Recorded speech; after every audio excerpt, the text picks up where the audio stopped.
welcome back to my channel. If you're new to my channel, my name is Jake T. Picker, and today we are doing a side-by-side comparison of the Dyson versus the Shark. I'm better. No, I'm better. Chomp. I'm sorry. I'm not sorry at all. So in this video, we're gonna go over the price difference, whether that's worth it and why, the attachments, and ease of use. As we all consume our way to a point of no return in terms of climate change, I wanna help you do so in an informed way. So let's get into it.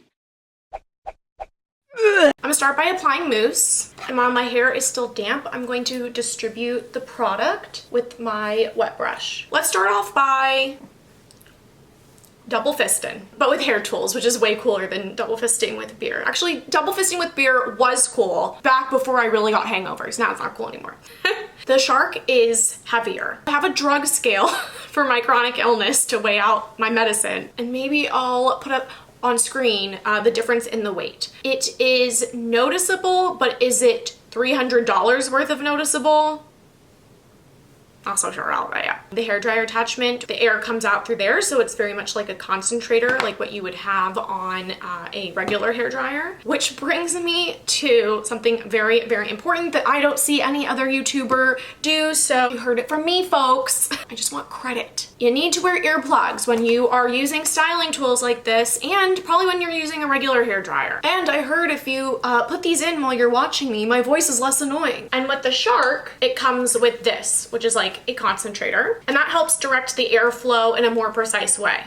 And so with the Dyson, it comes out the side like this, so you can just dry it like this. You can't just dry it like this or else you're going to be drying your ceiling. So if you have a leak, that's great, but that's not great for drying your hair. So you can pull down on this lever and it goes like this, and then you can dry your hair like that. And I have it on the highest airflow setting and the highest heat setting. And I'm gonna do the same with the Shark. I'm not doing a side-by-side comparison to see how dry each side can get because that's not a controlled experiment. What I can tell you is that this does feel more powerful in terms of higher heat and higher airflow, but it is louder and heavier. So if that's too high for you, you can go down. If it's on the highest, this can't go up. So on both of them, you have 3 heat settings and 3 airflow settings, and they both have a cool shot button. I don't want to make it any more dry than it is so that my hair will take on the curls. And now I'm going to change for you. What are you wearing?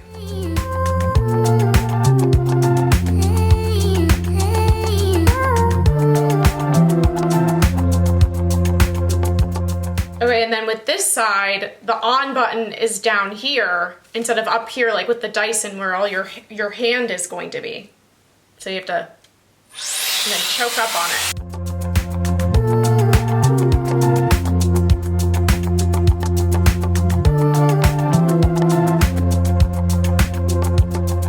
Let's first talk about the difference in barrels. With the Dyson, the new one, you get 2 barrels of 2 different sizes, and this is the best part of the new Dyson, is that if you want to switch the direction of the airflow, you just twist this knob back and forth. And the Dyson barrels, they used to come short and then you had to buy the long one separately. Now they just come long. Dyson says that this is 1.2 inches in diameter and this is 1.6 inches in diameter. I measured the circumference and then just did a circumference to diameter calculator online because the only pie I like is the kind that you can eat.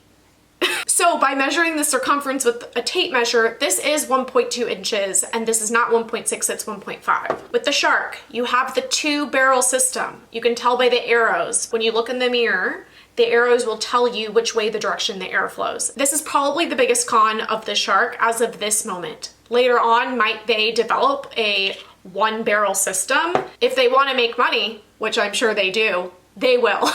And as of the filming of this video, there aren't barrels any smaller or larger than this. This had a diameter of 1.4. So it is closer in size to the 1.5. You can tell that the length of the barrel, that's about an inch longer. When my hair was past the nips, which it's not right now, this is a very handy length of barrel. For the purposes of this video, I'm using the 1.2 instead of the 1.5 or 6 from the Dyson, even though that this is probably closer to the big one, because my hair does not hold a curl with this at all. And so I wanted to see how the Shark performs based on how I use the Dyson for myself. If you have hair that's better able to hold a curl, then of course, after you finish this video, you might want to find another video of someone with a hair texture more similar to yours using both of these barrels, the fat barrel from the Dyson, but only after you've watched this video to the very end,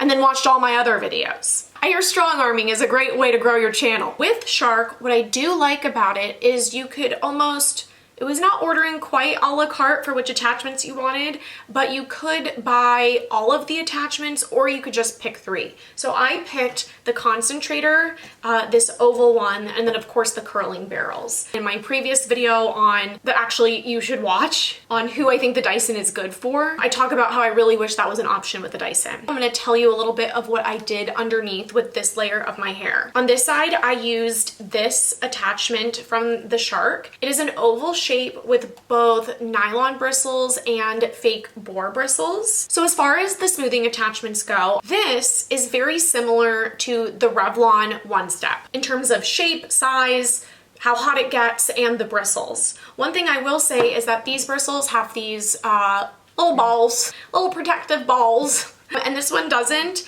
and these are quite pokey. Now, through your hair like this, that's fine. If you're trying to really get into the roots, let's see. Yeah, it's kind of pokey. And what I will say is that this, I think it's a little over a pound. I'll double check on that. Since the Shark is a bit heavier and this is kind of heavy, once you have both of them on, this is getting up there in heaviness. But you can make your own decision on how much pain you can handle ergonomically and how much you want to prevent carpal tunnel later on in life. What I didn't get from the Shark is a brush that sort of looks like this but has these bristles, and I kind of think that's pretty redundant. You can use basically just one side of this. What the Shark does not have is a round brush attachment like this. This and this are different. This is going to be way easier to use to style curtain bangs. It has a circular shape instead of an oval shape. And I do think that this would be better to really get into those roots and really get up and off from the scalp. So I kind of wish Shark had this and then something like this. And I wish Dyson had this and something like this. Instead of Dyson having these two things, which this is for thicker hair and this is for finer hair. And as I've said before, you only really have one type of hair on your head. Oh, hello, Chewy. I used this on this side, and I used a combination of this and this on that side. I think it's pretty comparable in terms of getting a smooth, sleek look. In terms of ease of use, to really get this nice and smooth, you have to go like this, because otherwise this doesn't have enough tension. Maybe you have thicker hair, you would get tension with this, but I don't have any tension with this, and you need tension in order to get that smooth, straight look or even form a curl. And I would say the heat on the Shark, specifically for this smoothing attachment, is much hotter than what you get on the Dyson. So I actually think that the Dyson isn't going to cut the mustard in terms of getting your hair super straight. If you have thicker hair, thicker density, and curly texture, then you're probably gonna want this instead, or the Shark. And now while we wait for this to dry, and since I still have my earplugs in, I will sing to you. The sun will come out tomorrow. Just kidding, I'm done. So while we're waiting for these to set, just a couple of thoughts. I thought that the higher airflow on the Shark would make those ends wrap and hold around better. It did not, so that was surprising. What I love about the Dyson is that the cool shot and the on button are all in the same place, and you're not fumbling around at all. You're just keeping your little finger right there. And then this one, the on is way down here. Then you have this here, which is flat, so you can't super easily find it. I'm sure over time, those things would become easier. So now let's take these out. The other thing we have to see is the size of the barrel with the Shark, because for me, if the barrel is too big, then the Shark is a no-go whatsoever. For me, the one barrel system instead of the two barrel for going each way is a complete and utter no-go. for the way that I use it personally. But I know that some people just do one side of their head and then they re-wet the other side of their head and then they do that side. But it also doesn't allow you to switch back and forth. What you could do is instead of switching the barrel, you could go like this. You could do that. And now that we've taken both sides out, which side do you like better? For styling, I'm gonna do my favorite trick ever, which is to take a cheap, wet hairspray and douse my paddle brush and brush through, starting at the ends. Voila.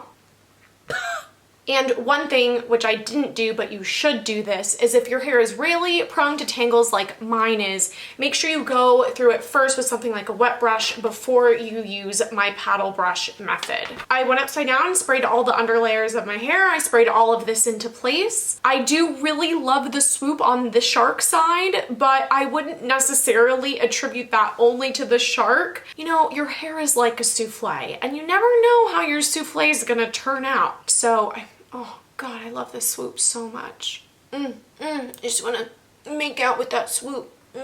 I'm very impressed with the shark at how much curl and body it gave it. Maybe that's because it does have higher heat and or airflow. So some final wrap up thoughts. The number one, in my opinion, and most important difference between these two hair tools is this barrel. And I know I already told you could go like this, or you could go like this, or you could wet the other side of your head. Honestly, that is annoying. It is annoying. Is it over $300 worth less annoying? That's up to you. If I only had $300 to spend, would I get the Shark at this point? No. I would wait a year or two till the Shark comes out with a barrel that goes both ways. That's kind of what I did with the Dyson. When the Dyson first came out, I got the original. I found the ease of use to not be so easy, and I returned it. Going forward, if Shark makes new attachments, they'll probably be less expensive than as Dyson makes new attachments. Make sure to hit that subscribe button if you haven't already, and I'm putting all my best Dyson videos in a playlist right here, so click right there and Piper and I will see you over there. Alternatively, you could watch some of my celeb recreation videos, and they're really good, but no one's watching them. It's basically the best content that no one's watching. So help your girl out.